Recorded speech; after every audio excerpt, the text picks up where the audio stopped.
외롭게 사는 이 그 누군가, 외롭게 사는 이 그 누군가, 마음 아파 헤매는 그대로다. 십자가 형틀에 너 위에 서신 하나님 독생자 왜 잊었나. 사방을 이기신 능력의 주, 내 곁에 늘 계심 왜 모르나.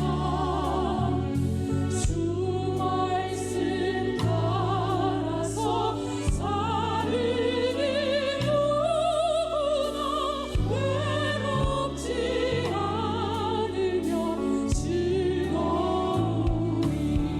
오직 주 예수님, 오직 주 예수님 널 돌보신다. 오직 주 예수님 널 사랑해. 손잡아 내길 인도하시는 사랑의 주 예수. 오 하나님, 주 예수님, 오직 주 예수님 널 돌보신다.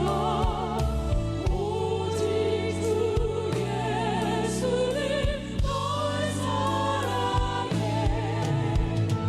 손잡아 내길 인도하시는 사랑의 주 예수. 오 하나님, 누군가 널 위하여, 누군가 널 위하여,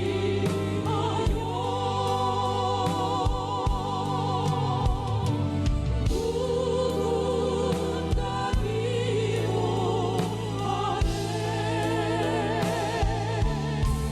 내가 홀로 외로워서 마음이 무너질 때 누가 널 위해 기도하네. 누군가 널 위하여, 누군가 널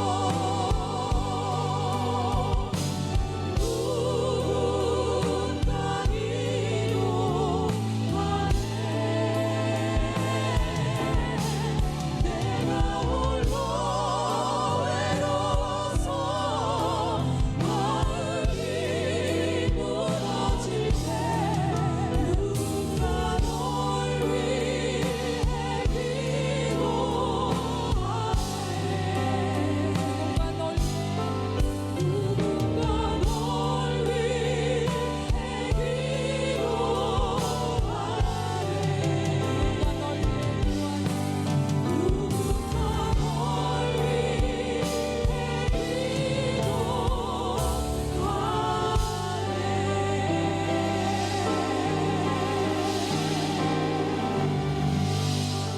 모든 전문가들이 말하기를 건강한 성인 남자가 100m 달리기에서 10초 벽을 깨는 것은 신체적으로 불가능하다라고 이야기했고, 10초 6의 기록을 가지고 56년간 그 이야기는 신화처럼 아무도 깨지 못했습니다.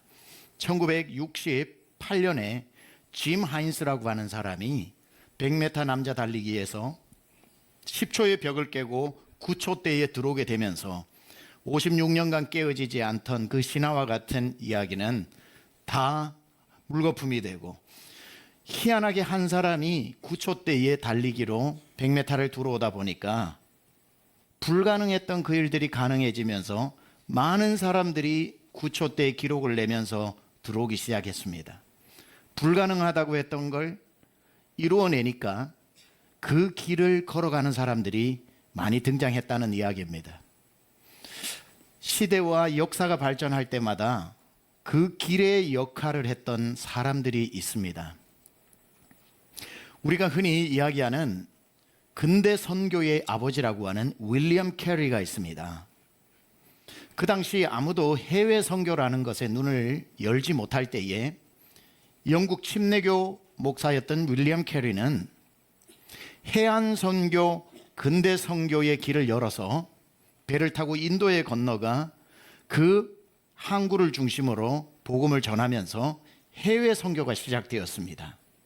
그가 없었다면 오늘날 우리도 그 복음을 듣지 못했을 겁니다.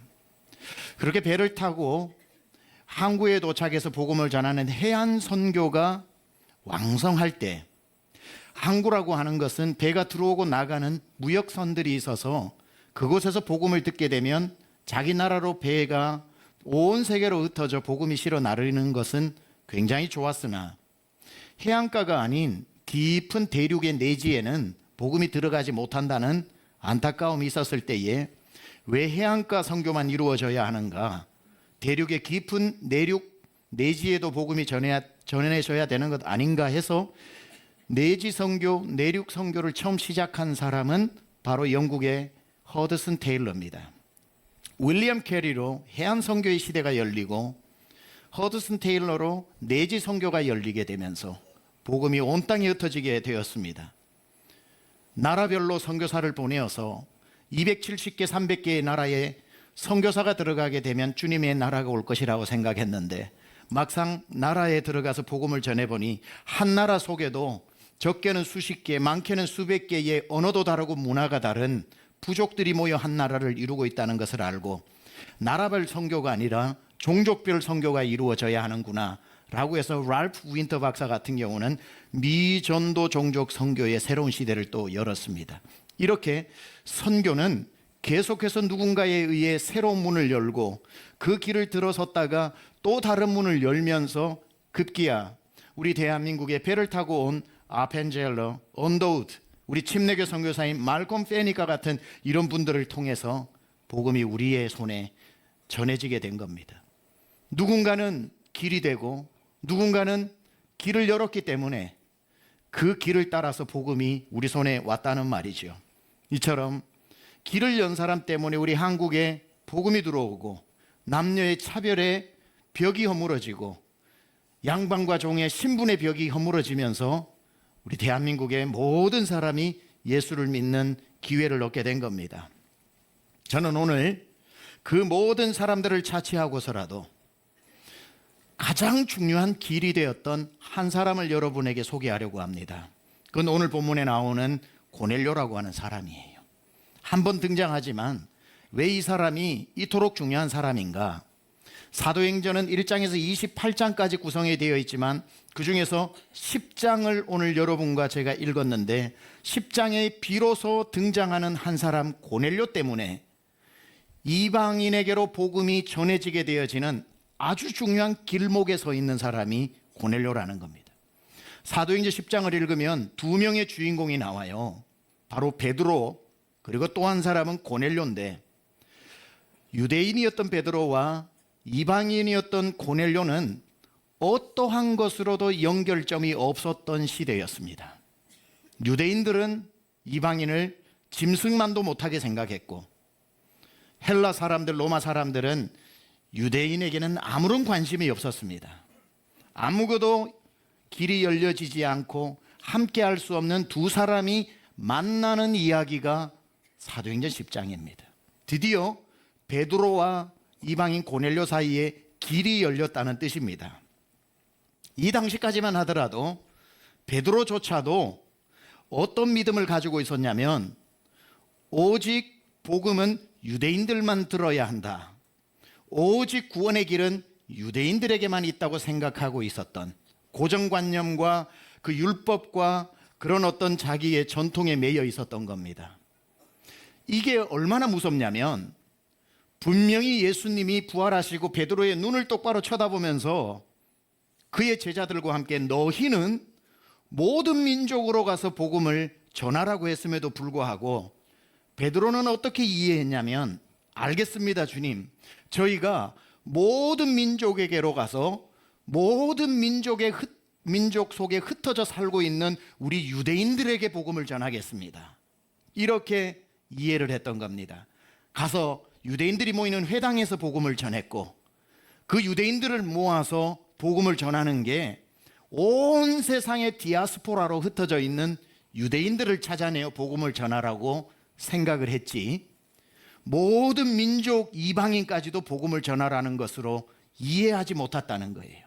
주님은 모든 이방인에게 전해라고 했음에도 불구하고, 심지어 구약 성경에 보면 유대인들만을 위한 구원이나 하나님이 아니라 누누이 성경 속에서도 하나님은 이방인 모두도 주 앞으로 돌아오기를 원하는 것이고, 유대인은 그저 그 통로에 불과하다고 말했음에도 불구하고 사람의 고정관념이 무서운 게 읽어도 읽히지 않고 들어도 들리지 않더라는 말이죠.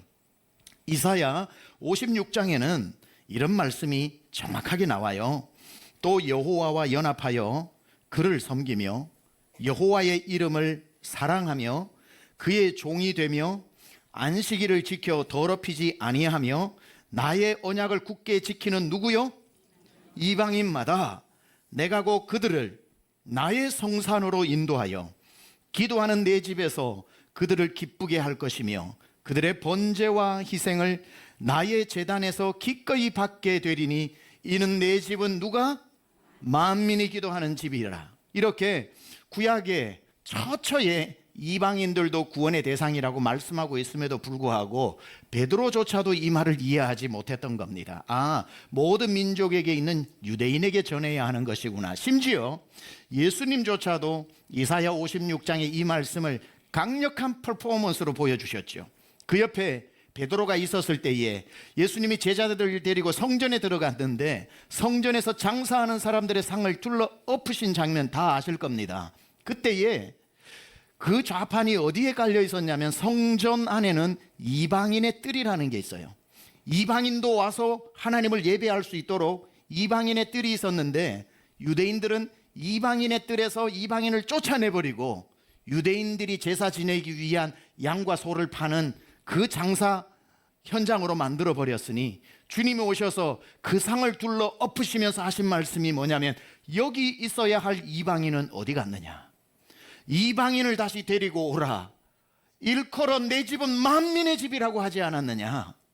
이방인을 데리고 오라는 강력한 메시지를 주었음에도 불구하고 그 옆에 가장 가까이 있었던 베드로는 그 예수님의 메시지를 고정관념 때문에 듣지 못했다는 거예요. 그러니 이 사도행전 9장에 이르기까지 예수 복음의 수장이었던 베드로조차 고정관념이 깨어지지 않았는데 다른 사람이야 말해서 뭐 하겠습니까?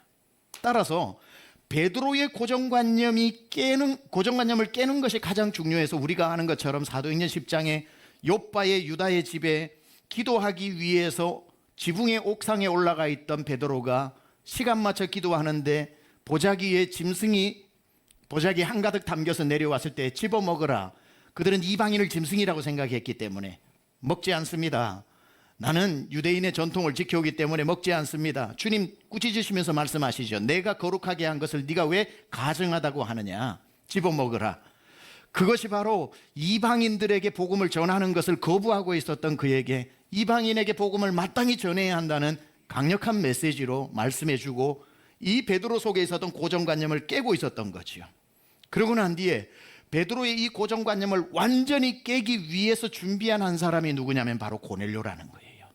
그래서 베드로가 고넬료에게 복음을 전한 한 사람이 한 사람에게 전한 게 아니라 유대인 안에 가두어져 있던 복음이 이방인에게로 흘러가는 길목에 서 있었던 사람, 고넬료라는 거죠. 그래서 고넬료는 한 사람이 아닌 하나의 큰 상징의 사람입니다. 오늘 주인공 고넬료를 좀 더 살펴보려고 합니다. 오늘 본문의 기록에 의하면 고넬료는 가이사랴 지역의 로마로부터 파견되어 온 이탈리아 부대의 백부장 장교라고 이야기하고 있습니다. 자, 어디 지역이라고요? 가이사랴라고 하는 이스라엘의 항구 도시입니다. 가장 큰 항구 도시로서 로마까지 가는 배가 있어요. 이 가이사랴에 이탈리아 부대 장교로서 온 사람이 고넬료라는 사람입니다. 백부장 100명의 군인을 거느리는 중급 장교라고 생각하시면 안 되고요. 여기에서 굳이 오늘 본문에 이탈리아 부대라고 했던 것은 식민지 어느 도시에 그 식민지를 통치하기 위해서 군대를 파병하기도 하지만 군사의 제한으로 말미암아 다 로마에서 파병을 못합니다. 그래서 많은 경우는 돈을 주고 용병을 사기도 하고 노예들을 가지고 군대를 만들기도 합니다. 그러니 대부분 그러한 병사들로 구성되어져 있는데 이 모든 군대를 통솔하기 위해서 로마에서 직접 파병하는 정예 부대가 이탈리아 부대인 겁니다. 그러니까 이탈리아 장교라고 하는 것은 가이사랴에 있는 이 하급 부대들을 다 통솔할 만한 장교로서 보냄을 받은 100% 100명은 이탈리아 로마 사람이고 그 또한 로마 사람이었다는 것. 그러니 단지 그 밑에 100명이 있었던 게 아니라 영향력은 꽤나 대단한 사람이라는 것을 먼저 염두에 둬야 합니다. 근데 그가 어디로 파병되었다고요? 가이사랴라고 하는 곳에 파견이 되었습니다. 가이사랴 많이 들어봤지만 뜻을 생각해 보셨나요? 가이사가 누굽니까? 로마 황제죠. 가이사랴는 무슨 뜻입니까? 가이사의 성읍이라는 뜻입니다. 가이사의 성, 가이사의 도시. 가이사랴는 가이사 황제 시저를 위한 도시라는 뜻이지요.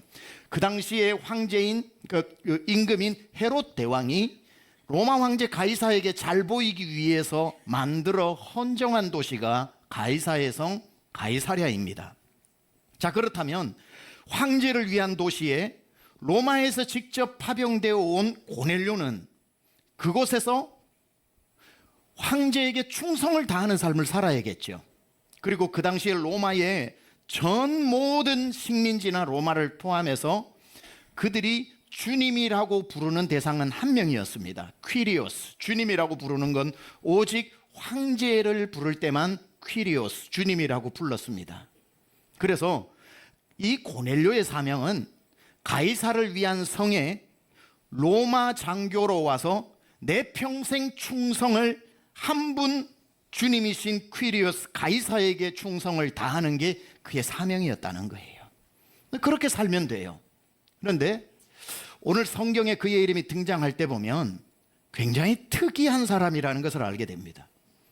1절, 2절에 이렇게 그에 대해 설명을 해요. 가이사랴에 고넬료라 하는 사람이 있으니 이탈리아 부대라 하는 군대의 백부장이라. 여기까지는 그의 설명이에요. 그가 경건하여 온 지방과 더불어 누구를?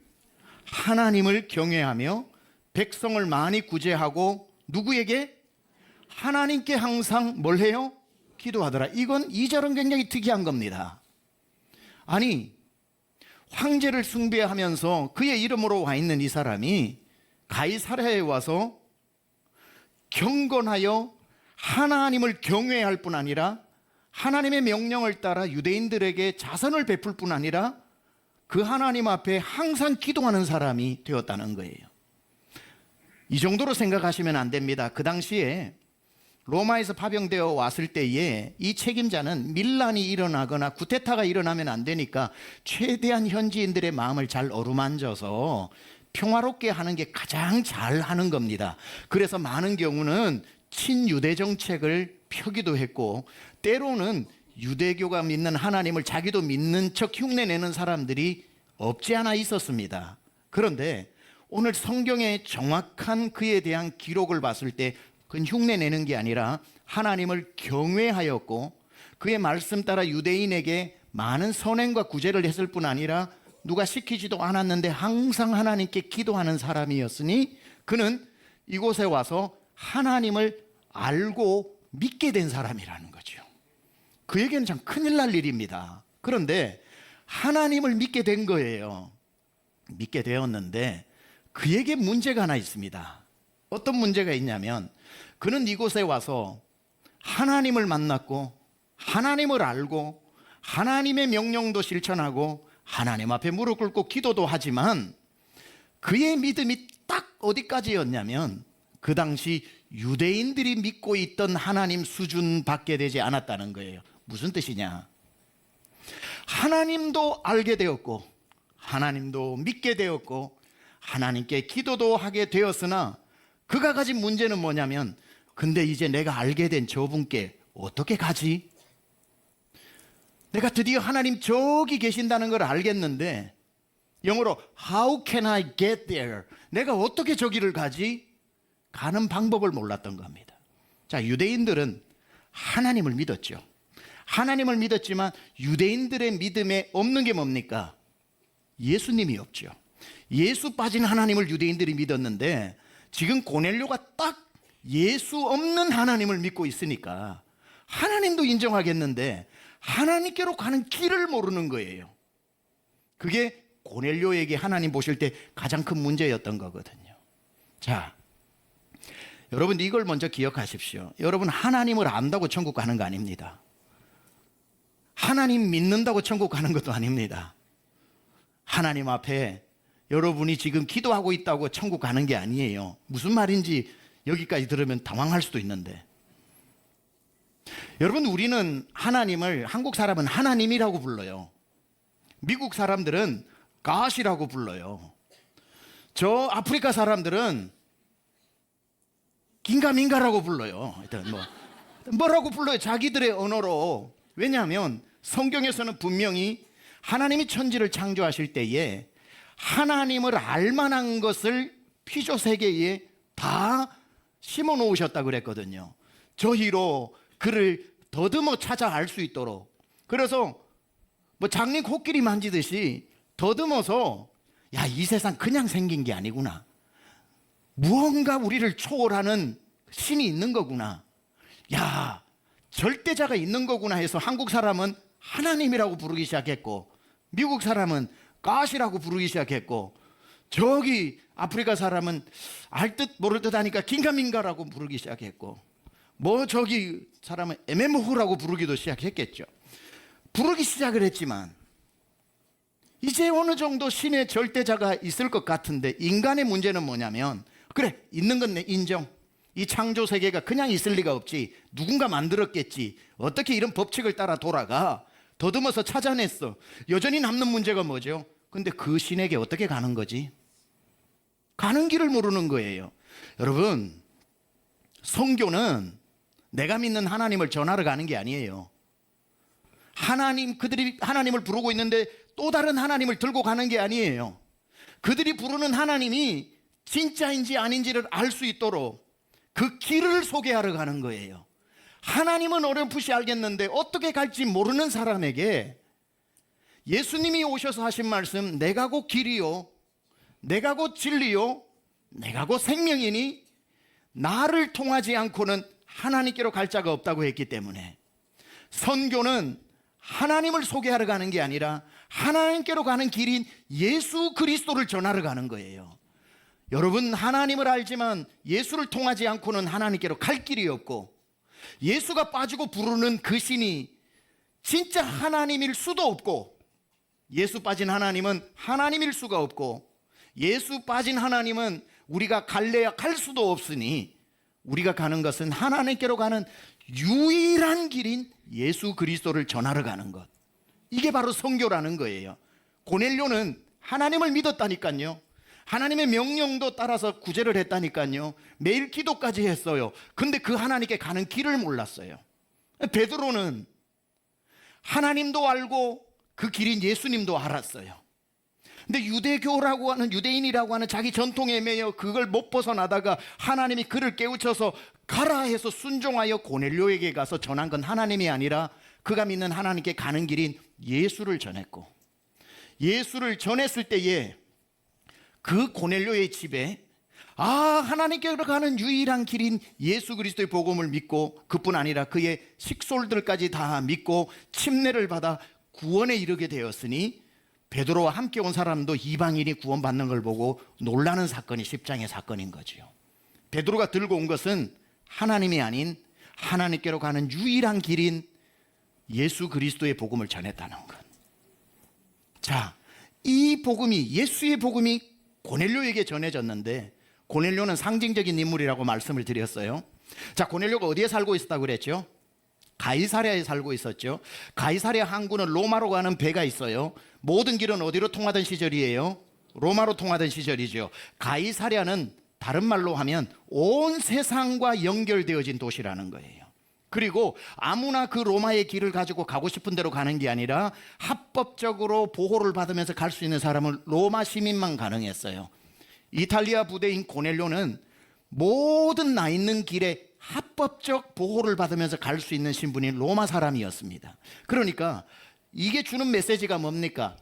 베드로 안에 있었던 이 예수 복음은 가이사랴에 있는 고넬료와 같이 그에게 옮겨져 모든 세상에 모든 곳으로 가서 전해져야 된다는 상징을 가지고 있는 인물이라는 거죠. 그래서 고넬료 집안이 구원받은 게 아니라 예수님께서 말씀하신 이 복음이 온 세상으로 가기 위해 첫 번째 길을 만드는 사람, 첫 번째 관문인 사람, 그 사람이 고넬료였다는 겁니다. 고넬료 한 사람에게 복음이 들어가 열방으로 복음이 전해지게 되었던 거죠.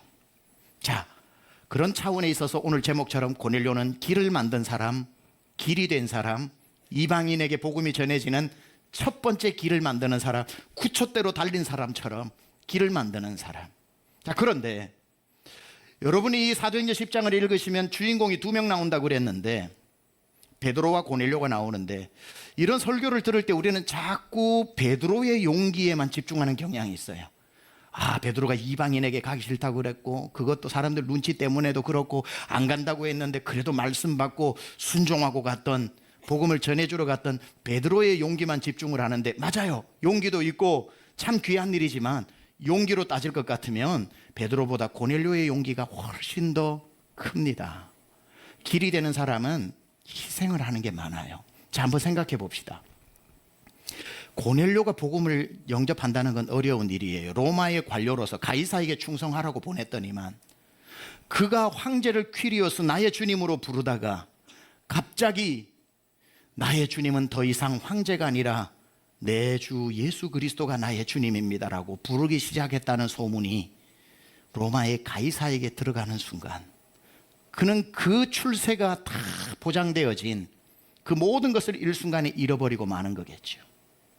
특별히 백부장으로 파송되어진 이 사람이 사고만 안 치면은 자동적으로 로마 본부로 가서 승진이 눈앞에 있음에도 불구하고, 이 고넬료는 나는 황제를 주님이라고 불러 로마로 가는 시온의 대로의 길이 열리는 것보다 이 모든 것을 잃어버릴지라도 예수가 나의 주님으로 선택해서 천국 가는 길이 열리는 게 더 좋으니 나는 시저의 길을 선택하지 않고 예수의 길을 선택했던 사람. 그것 때문에 그는 모든 자기가 지금까지 쌓아왔던 그걸 다 잃어버려도 좋다는 용기를 가진 사람이었던 거죠. 대단한 용기를 가진 사람입니다.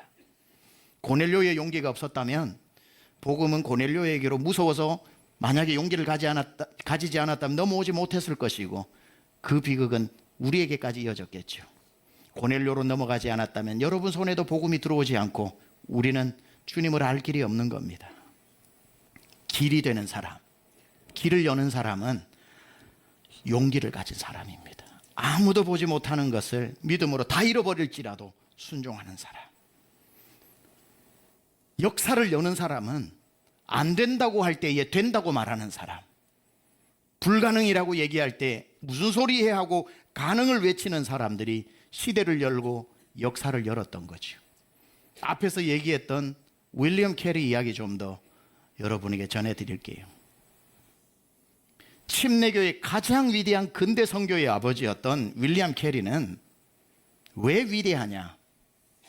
1700년대 영국이 전 세계 패권을 잡고 있던 그때에 아무도 해외 선교에 관심을 가지지 않고 있을 때였습니다. 아무도 해외 선교에 관심을 가지지 않았을 때에 1779년 그의 나이 19살 되던 해에 한 기도 모임에 가서 히브리서 13장 13절 말씀을 받고 자기가 큰 결단을 합니다.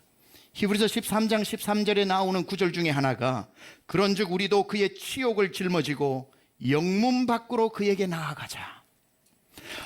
영국이라고 하는 영문 안에만 복음을 전하는 것이 아니라 우리 주님도 성박 골고다 언덕 영문 밖에서 치욕의 십자가를 짊어짐으로 우리가 살아난 것처럼 우리도 영문 밖으로 복음을 들고 나아가자는 도전을 받게 되는 거지요.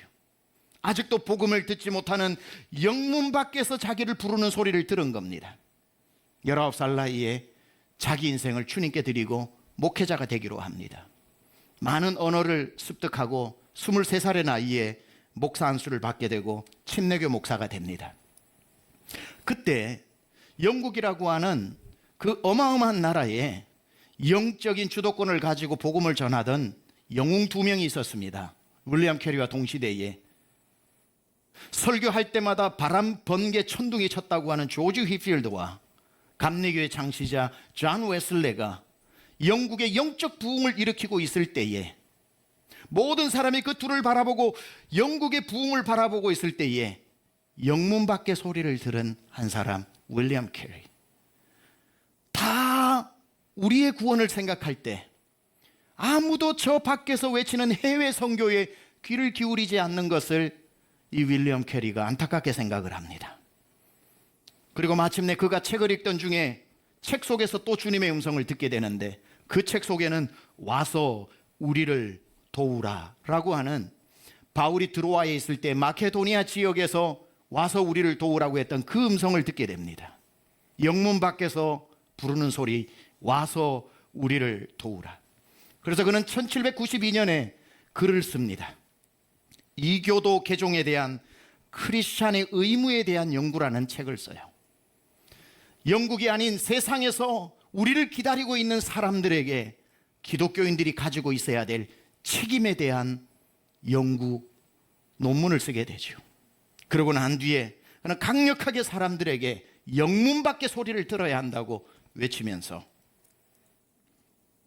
나중에 침례교 목회자 모임에 가서 이 놀라운 영문 밖에서 와서 우리를 도우라고 하는 이야기를 목회자들에게 나눕니다.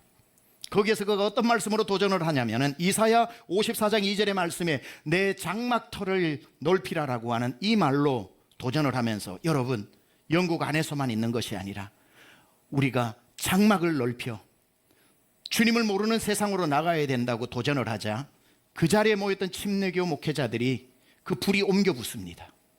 같이 뜨거워지면서 해외 선교를 하자, 복음을 못 듣는 사람에게 복음을 전하자라고 해서 그 자리에서 선교 단체를 만들게 되는데 그게 바로 유명한 침례교 선교회라고 그래서 Baptist Missionary Society BMS를 만들게 됩니다. 그 침례교 선교 단체를 만든 다음에 윌리엄 캐리가 거기에서 그 목회자들에게 이야기를 하는데 그게 여러분이 한 번쯤 들어봤던 굉장히 유명한 말을 거기에서 강력하게 도전을 하는 거죠. 하나님으로부터 위대한 것을 기대하라. 그리고 하나님을 위하여 위대한 일을 시도하라. Expect the great things from God and attempt the great things for God이라고 하는 이 유명한 말을 남기게 됩니다. 하나님으로부터 우리가 위대한 것을 기대도 해야 되겠지만 하나님을 위하여 위대한 시도도 해야 되지 않겠는가. 그리고는 목회자들 가운데 가슴에 불이 올라올 때에 선교하러 가자 라고 하면서 첫 번째 선교사로 너가 갈래 하지 아니하고 윌리엄 캐리가 내가 가겠노라고 이야기하고 첫 번째 선교사가 되어 그 당시 미지의 세계인 배로 6개월 이상 걸리는 인도로 향하는 배에 몸을 싣고 첫 번째 근대 선교의 아버지가 됩니다. 그가 그곳으로 가고 난 뒤에 첫 번째 길을 여는 그 한 사람 때문에 많은 젊은이들이 자기 인생을 배에 태우고 부르시는 곳마다 배를 타고 복음을 전하는 근대 선교가 시작된 거죠. 그가 인도에 도착하고 73세의 나이로 인도에 묻히기까지 44개 언어로 성경을 번역하고 수많은 일들을 인도에서 이루고 주님 품에 안기게 됩니다. 그 한 사람이 고넬료처럼 길을 열었더니 수많은 사람들이 그 뒤에 그 길을 따라가더라는 거죠. 윌리엄 캐리가 죽을 때 자기의 곁을 지키던 친구에게 남겼던 말도 유명합니다. 여복의 친구, 내가 죽었을 때 아무도 윌리엄 캐리에 대해서 말하지 못하게 하게, 대신 윌리엄 캐리의 구주 예수님에 대해서만 이야기를 하게 도와주게나.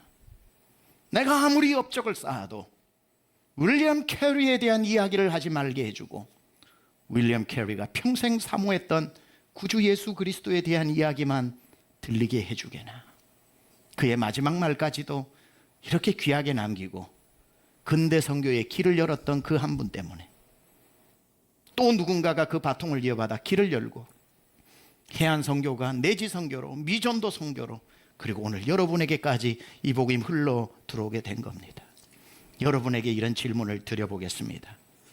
여러분은 지금 여러분이 있는 그곳에서 길을 만들고 계십니까? 여러분이 잘 닦아두면 뒤에 오는 사람이 좀 더 쉽게 걸어갈 수 있는 그런 길을, 예수의 길을 만들고 계십니까? 여러분의 가이사랴에, 오늘 우리 특송이 너무 은혜스러웠는데 마지막 하나님의 열심이라는 이 특송의 마지막 부분이 제가 오늘 처음 보게 됐는데, 그 땅을 내게 부탁하노라 그랬죠. 마지막 찬송이. 여러분의 직장은 여러분의 가이사랴예요. 그 가이사랴에 여러분은 보냄받은 고넬료예요.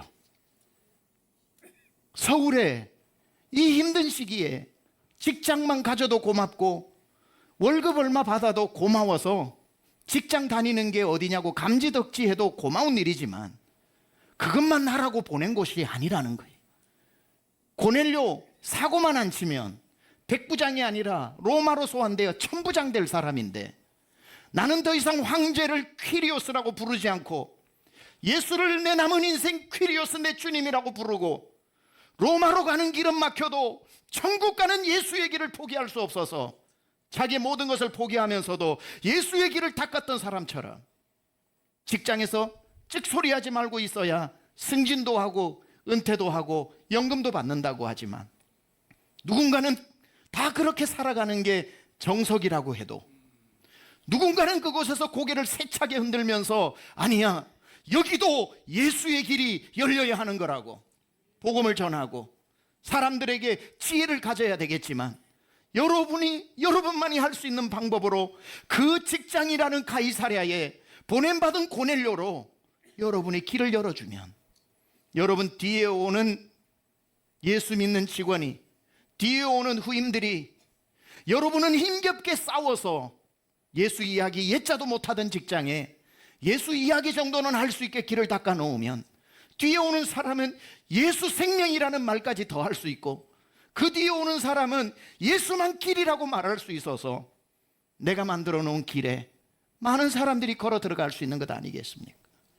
예수 안 믿는 집안에 나 혼자 예수 믿게 되었다고, 아이고 주일날 아무 말 안 하고 교회 보내주는 게 어디야 라고 나 한 사람의 믿음만 챙기라고 예수 없는 집에 고넬료로 여러분 보낸 거 아니잖아요. 아무리 힘들어도 나 한 사람으로 인해 우리 집안에 예수의 길이 열리도록 여러분 집이라는 가이사랴에 고넬료로 보낸 것 아닙니까? 오늘날 이 시대에 저는 이 귀하고 좋은 우리 강남조항 침례교회, 우리 교회에게 주신 사명도, 이 어두운 시대에, 길이 없다고 하는 시대에, 기독교 시대가 기울어 간다고 이야기하면서 그걸 그대로 믿고 있는 시대에 아니라고 외칠 수 있는 교회, 길을 여는 교회, 아무리 힘들어도 현실을 현실로 받아들이지 않고 현실을 거슬러 하나님은 여전히 역사하신다고 새로운 길을 여는 교회, 우리 교회가 해야 된다고 믿습니다. 부흥의 시대는 끝났다고 할 때 우리 교회의 이 부흥과 하나님의 쓰심으로 부흥이 끝났다라고 말하는 그 말이 더 이상 나오지 않도록 다시 부흥의 시대는 시작된다고 어둠 속에서 빛을 말하는 교회, 전도는 안 된다고 하는 시대에 여러분이 전도를 해냄으로 말미암아 기독교인 1000만 명, 800만 명 가지고 파이 나눠 먹듯이 나눠 먹지 말고, 기독교인 1000만 명에서 800만 명으로 되어서 200만 명 줄었다고 피해의식에 절어 있지 말고, 아직까지도 저 밖에는 4천만 명 넘는 사람 예수 안 믿고 있는데 나가서 전도하기 시작을 하면 왜 그 일이 안 이루어지겠으며, 모든 성도 제자 되는 교회로 1년 시작할 때 한 손에는 전교인 성경 통독에서 한 손에는 성경을, 한 손에는 영혼을 외쳤죠. 요새 좀 안 외치니까 까먹으셨죠? 긴장하셔야 됩니다. 2달 반밖에 오래 안 남았습니다. 반드시 여러분 성경 일독뿐이 아니라 한 영혼 주님 앞으로 인도하는 것. 그래서 우리 교회 사람이 꽉 채워지는 그것으로만 끝나는 게 아니라 세상 앞에 외쳐야 되는 거예요. 우리 한국 교회 앞에 외쳐야 되는 거예요. 전도해보니 되더라. 전도의 길을 열어줘야 되는 거죠. 안 된다고 하는 그 울퉁불퉁하게 솟아있는 그 모든 돌멩이를 다 캐내고 대로를 만들어줘서 교회들마다 다시 소망을 가지고 전도하자 하니까 된다더라. 해보자. 힘겹게 누군가가 전도의 길을 열어주면 그 다음 우리보다도 힘이 약한 교회도 우리보다 힘을 안 써도 그 길을 걸어갈 만하지 않겠습니까? 젊은이가 안 오고 다음 세대가 없어진다고 언제까지 어둠만 탓한다고 어둠이 물러갑니까? 어둠이 물러가는 것은 어둠을 탓해서 없어지는 게 아니라 빛을 비추면 어둠은 자동으로 물러가는 것 아닙니까? 젊은이들이 동서남북에서 예수 앞으로 나오는 꿈을 꾸고 그 일을 할 수 있도록 교회가 최선을 다해 돕고 다음 세대가 주님 앞으로 물빌듯이 밀려오는 길들을 힘들더라도 우리가 열어놓으면 청년들 교회 안 나온다, 다음 세대는 끝났다라고 하는 말이 쑥 들어가지 않겠습니까? 세상의 어둠이 문제가 아니라 우리 입술에서 안 된다고 말하는 이 말 자체가 더 현실이야 냉정하게 보고 현실이야 우리가 잘 살펴야 되겠지만 그렇다고 해서 우리가 그 길을 만드는 것을 포기해서는 안 되지 않겠습니까? 이 예배를 마치고 나가는 여러분은 여러분만의 가이사랴로 가게 됩니다. 그곳에서 여러분은 오늘부터 길을 만드는 고넬료가 되십시오. 남들처럼 그저 숨어 살지 말고 희생이 좀 따르더라도 가이사 길을 선택하지 않고 예수의 길을 걸었던 길을 만드는 사람 고넬료 때문에 우리까지도 그 복음의 혜택을 입는 것처럼 여러분만이 알 수 있는, 여러분 눈에 보이는 여러분의 가이사랴에서 멋진 고넬료로 살아주시기를 우리 주님의 이름으로 간절히 부탁드립니다.